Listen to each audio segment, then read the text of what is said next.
Hola chavos, el día de hoy tengo esta nueva paleta de sombras de Focallure Twilight. Me gustaron muchísimo los tonos que venían dentro de ella, así es que decidí conseguirla ya que también vi que aquí era muy popular. Los tonos que esta paleta contiene son mayormente brillosos, aunque sí tiene uno que otro mate. El día de hoy voy a hacer un video utilizando exclusivamente las sombras de esta paleta.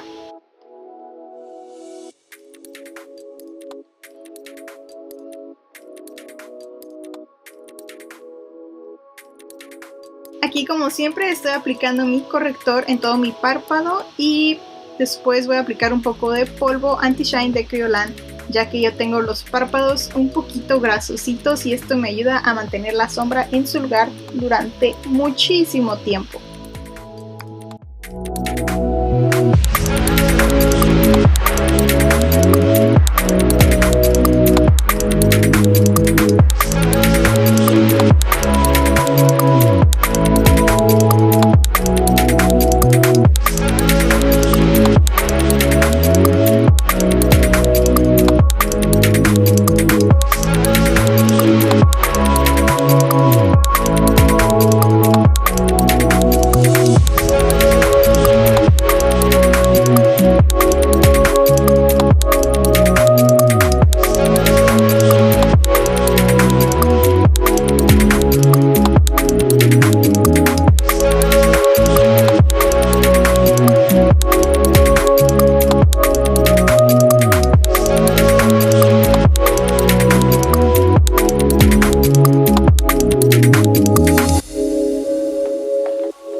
Y ahora voy a colocar un poco de delineador y pestañas postizas.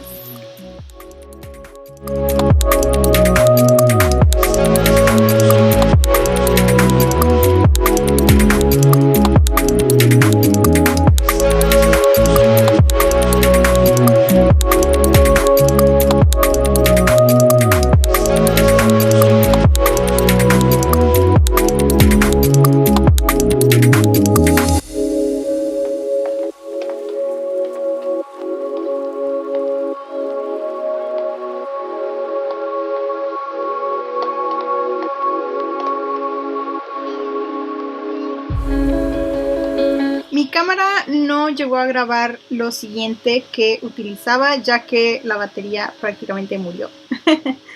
Pero prosigo a aplicar un poco de iluminador en las zonas que siempre me he puesto iluminador y un poquito de rubor del mismo de siempre.